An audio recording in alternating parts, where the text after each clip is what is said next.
काज़मी साहब, यहाँ पे एक्चुअली मेन मकसद आज इस मुआवजे का पेश करने का ये था कि हम लोग यहाँ पे इस वक्त ये जो डिबेट में देख रहा हूँ, मैंने आज सारा दिन जो मुख्तलिफ चैनल्स के ऊपर देखा, जो रिपोर्टिंग हो रही थी वो ये हो रही थी, जनाब नंबर गेम क्या है, एडहॉक जजेस 4 चाहिए, 2 आ रहे हैं, 2 नहीं आ रहे हैं और 17 मौजूद हैं, उसके बाद क्या होगा, किसके नंबर किधर चले जाएंगे। ये वो डिबेट है जो इस वक्त मुझे अफसोस के साथ कहना पड़ रहा है कि हुकूमत और ऑपोजिशन यानी कि पीटीआई और नून लीग की जमातों के दरमियान जो है ये नंबर गेम डिस्कस हो रही है। ये नंबर गेम कौन डिस्कस करेगा? ये जो अवाम की नंबर गेम है इसकी तरफ किसका ध्यान है? हमारे क्या सियासतदानों के जो फोकसेस हैं वो ही गलत साइड पे जा रहे हैं? वो अपनी इस लड़ाई के अंदर लगे हुए हैं, अपनी कुर्सी की खातिर, अपने इक़्तिदार की खातिर, वो तुम चले जाओ मैं आ जाऊं। अवाम का जो नंबर है उसका कौन जिम्मेदार है?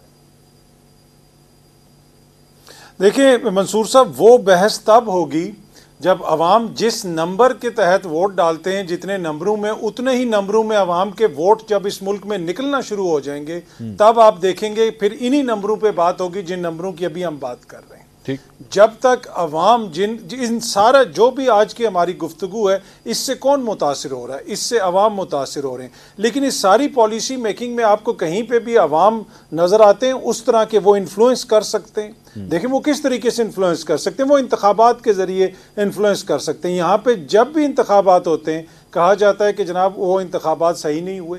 अब जो 8 फरवरी के इंतखाब है वो तो आलमी सतह पे अब रिकग्नाइज्ड एक ऐसी चीज़ है कि जिसके ऊपर हर कोई तनकीद कर रहा है।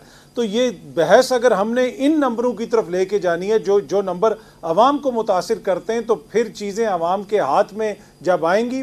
और इसी वजह से बहुत ज़रूरी है कि जो जमहूरियत है वो मुस्तहकम हो, आइन और कानून के मुताबिक चीज़ें हों। अदरवाइज़ तो फिर अशराफिया के हकूक़ की यहाँ पे बात होगी, यहाँ पे हुक्मरानों के मसाइल की बात होगी, यहाँ पे इसी किस्म की बहस चलती रहेगी। तो बुनियादी चीज़ ये जमहूरियत से ही जुड़ी हुई है। दुनिया भर में इन नंबरों को इसलिए अहमियत दी जाती है, उनको पता होता है कि फिर अवाम नंबर्स में बाहर निकलेंगे और हमें फारिग कर देंगे। लेकिन इस वक्त क्या कोई कह सकता है कि जो इस वक्त हुकूमत है उसमें से एक भी ऐसी जमात है जो जीत के आई हो? यहाँ तो हारे हुए इस वक्त हुकूमत कर रहे हैं। तो फिर इसी तरह के नंबरों पे बात होगी जो मीडिया पे होती है। अतर साहब अब जब आप ये कहते हैं ना, तो मैं डॉक्टर साहब के पास जाने से पहले ही आपको बता दूं कि वो कहेंगे भाईजान आप किस बेसिस के ऊपर ये इल्जाम लगा देते हैं हमारे ऊपर? क्या किसी अदालत ने हमें कहा है कि हमने धांधली की है, या हमारे फॉर्म 47 जो है वो गलत हैं, फॉर्म 45 गलत हैं? हमें तो किसी कोर्ट ऑफ लॉ ने नहीं कहा। तो आप किस तरह बैठ के हमारे ऊपर ये इल्जाम लगा देते हैं? I am pretty sure doctor साहब is going to say that. इसका क्या जवाब देंगे? मैं पहले से पूछ लेता हूं आपसे। जी जैसे मंजूर आपके इंटरव्यूज इसके लिए काफी है जो आपने अपने वीलॉग पे किए हैं। मैंने कतन कोई इल्जाम नहीं लगाया, ना ही मैंने कोई हल्का खोला है। पर इशू ये है कि जो बुनियादी सर हल्का खोला, वो बिल्कुल हमारे सर हल्का खोला है। काज़मी साहब आपने पूरी असेंबली खोल दी। आपने कहा यहाँ पे हारने वाले जो हैं वो हुक्मरानी कर रहे हैं। आपने पूरी कौमी असेंबली खोल के रख दी है। नहीं, मैं उस तरफ आता हूँ। देखिए पहली बात, क्या नून लीग तहरीक इंसाफ से हारी है ये इंतखाबात? बिल्कुल हारी है। तहरीक इंसाफ की सीटें ज्यादा हैं। क्या पीपल्स पार्टी हारी है ये इंतखाबात तहरीक इंसाफ से? बिल्कुल हारी है। तो हारने वाले इक्तदार में है ना, और जो जीते हैं वो बाहर हैं। ये बात तो साबित होगी। मैं अगर डॉक्टर साहब को ये मौका ना दूं ना, देखिए उसमें डॉक्टर साहब को मौका ना दूं तो मेरे ख्याल में नाइंसाफी होगी ही। उन्होंने बड़ा जब्त किया हुआ है। मैं सिर्फ छोटी सी चीज ऐड कर ले बोल, छोटी सी चीज ऐड और गुस्सा चढ़ा दें डॉक्टर साहब फॉर्म 45 वाले डॉक्टर साहब फॉर्म 45 वाले सेनेटर हैं। डॉक्टर साहब से कोई हमें गिला शिकवा नहीं, हमें किसी से नहीं। मैं सिर्फ ये अर्ज कर रहा हूं कि देखें जिस तरह की आवाजें उठ रही हैं, और अब इस्लामाबाद के 3 हल्के देख लें, अगर वहां पे आप जीते में इंतखाब तो क्यों ट्रिब्यूनल के अंदर रखना? यार आपने लाहौर के अंदर आपने मेरी बात सुनी अतर साहब, ये आपने ना डॉक्टर साहब को ठंडा करने की कोशिश की है कि डॉक्टर साहब ना फॉर्म 45 वाले हैं। चले मैं आपसे पूछ लेता हूं ताकि उसके बाद में डॉक्टर साहब के पास जाए। डॉक्टर साहब के जो लीडर हैं, मेरे जो शेर हैं, वो 45 वाले हैं 47 वाले हैं? जी देखिए, ये तो जब वहां पे तहकीकात होंगी हल्के के अंदर जो भी उनके मुकाबले में डॉक्टर यास्मीन राशिद साहिबा वो ये कह रही है मैं जीती हुई हूँ, मेरे पास फॉर्म 45 है, तो ट्रिब्यूनल को चलने देना। क्यों कानून चेंज किया जा रहा है? क्यों रिटायर्ड जज लाए जा रहे हैं? कभी सुप्रीम कोर्ट में रिटायर्ड जज जा रहे हैं, कभी ट्रिब्यूनल्स में रिटायर्ड जज जा रहे हैं। ठीक है डॉक्टर साहब, ये सारी गुफ्तगू आपने सुनी है। असल बात दोबारा वही आती है। मैं अगर आप अतर साहब के ये जो एतराज़ात हैं उसका भी जवाब दे दीजिएगा, साथ ही साथ मेरा सवाल भी ले लीजिए। वो ये है कि अब नंबर्स जो हैं जिनकी तरफ आपका ध्यान होना चाहिए उस तरफ नहीं है। सारी की सारी इस वक्त जो फोकस चल रहा है वो सुप्रीम कोर्ट के नंबर्स की तरफ चल रहा है कि ये नंबर गेम किस तरह संभालनी है। नंबर गेम अवाम की तरफ जो है उस पर आप लोगों का ध्यान मुझे लग रहा है कि कम है। जी देखिए, बात यह है कि जो एडहॉक जजेस हैं वो उस बेंच का हिस्सा होंगे ही नहीं जहां पे रिव्यू जाएगा। बिल्कुल ठीक है। तो ये एक ला हासिल किस्म की बहस जो है ये शुरू हो गई है। ठीक है कि एडहॉक जजेस जो है इनको ला के नंबर चेंज किया जा रहा है। और दूसरी बात ये है कि 4 में से 2 एडहॉक जजेस तो ऑलरेडी कह चुके हैं कि हमने नहीं बनना। तो ये बेसिकली जो सुप्रीम कोर्ट के ऊपर बहुत ज़्यादा लोड है केसेस का, उनको जो है संभालने के लिए नए जजेस लाए जा रहे हैं। इसके अलावा इसके अंदर कोई और मामला है नहीं, क्योंकि रिव्यू उसी बेंच के आगे लगता है जिस बेंच ने फैसला दिया होता है। सुप्रीम ये नहीं आप कर सकते कि आप बेंच चेंज आप सही कह रहे हैं। तो जो 13 जजेज हैं वो 13 जजेज ही रहेंगे, वो तो तब्दील हो नहीं सकते। ठीक है। अब जहां तक बात आ गई इकोनॉमी की, एक मिनट डॉक्टर साहब, एक मिनट डॉक्टर साहब, ये इसी नंबर गेम के हवाले से एक और फिर सवाल मुझे ये बताइए कि जब कल को अगर आपने ये तहरीक इंसाफ के ऊपर पाबंदी वाला रेफरेंस जब भेजा तो उसमें ये जजेस बैठेंगे या नहीं बैठेंगे?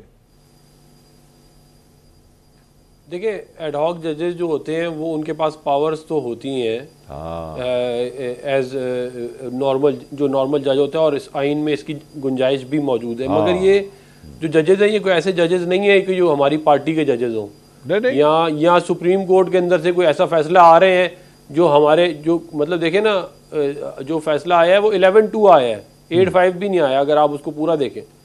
तो उसमें ये ऐसी अब कह देना कि जी हम उसका नंबर जो केस सामने लगेगा उसके मेरिट के ऊपर सुप्रीम कोर्ट फिर देखेगी और उसको फिर आगे हम परसू करेंगे। तो ये इसको ये करना कि जी हम ज़्यादा जजेस ला के कुछ करना चाह रहे हैं, मेरा ख्याल है ये बात दुरुस्त नहीं है। ठीक है। तो ये जहाँ तक बात रह गई इकोनॉमी की, जी तो बात ये है कि देखें, जिस हुकूमत के दौर में एवरेज इन्फ्लेशन 4% थी वो हुकूमत बुरी थी। जिसमें 105 रुपए का डॉलर था उस वक्त ये बोलते थे कि ये देखें जी मसनूई तौर पे रोका हुआ है, डायनामिक्स है वो। जिस 3 साल मुस्लिम लीग नून की 2016 से 19 तक जो है वो IMF प्रोग्राम नहीं था। इन्होंने जो ये कह रहे हैं ना कि 12% से बढ़ गई है, 38 पे बड़ी इनको फिक्र है। तो जो 4 साल आप महंगाई करके गए थे उसकी फिक्र नहीं थी आप? ये आपने बड़ी अच्छी बात आप ये बताएं कि आप ये बोलते 105 रुपए का डॉलर आपको बुरा लगता था, 6% इंटरेस्ट रेट आपको बुरा लग रहा था, 24 बिलियन डॉलर की फॉरेन एक्सचेंज रिजर्व आपको बुरी लग रही थी। तब आप साजिशें करते फिरते थे जमहूरियत के खिलाफ, ये बड़ी ज्यादती की है झगड़ा साहब के खिलाफ। आपकी बात बिल्कुल दुरुस्त है। अब आपको याद आ गया एकदम से?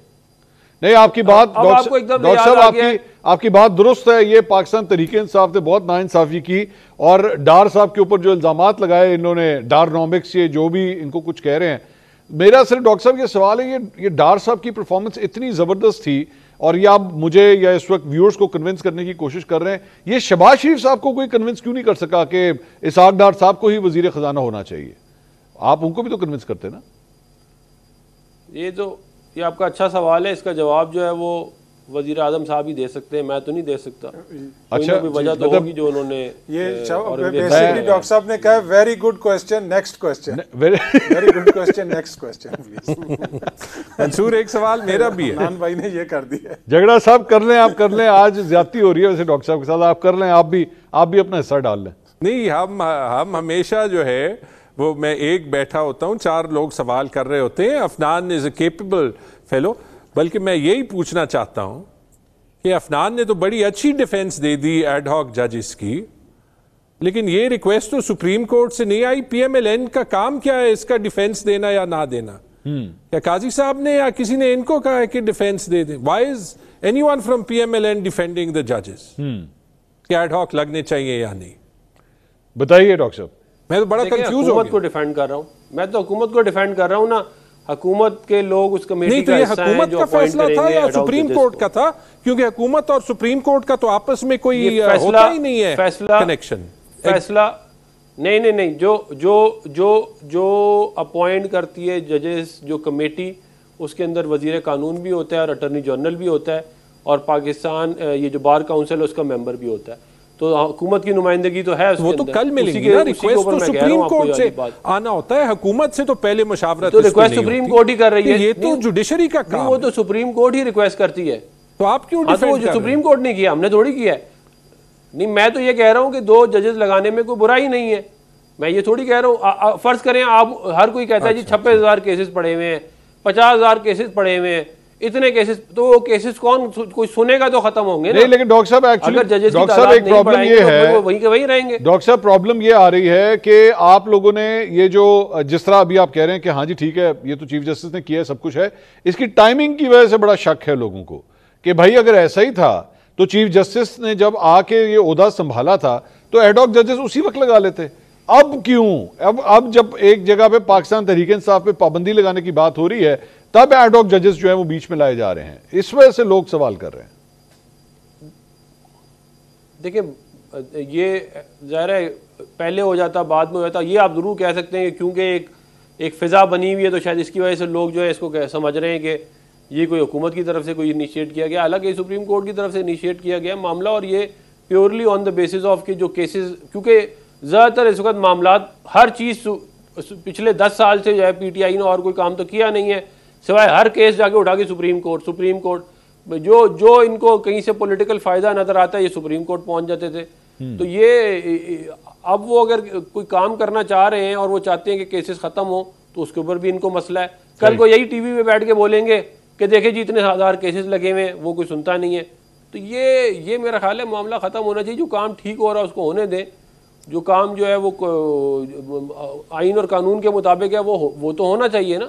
अब ये तो नहीं हो सकता कि मुल्क हम बंद कर दें और हम कहेंगे जी ये पीटीआई बताए कि क्या करना है। वैसे मैं मुझे इजाजत दीजिएगा, होगा ही नहीं कभी इस मुल्क के अंदर। मुझे झगड़ा साहब, वैसे बाकी आप लोग पहले से ही अभी हुआ नहीं है, पहले से क्यों इतना इस पे जो है वो गुस्सा कर रहे हैं, क्यों इतना एतराज कर रहे हैं? हमें पता ही नहीं है कि आगे चल के क्या बेंचेस बनेंगे, किस तरह होगा, किस बात का डर है आप लोगों को?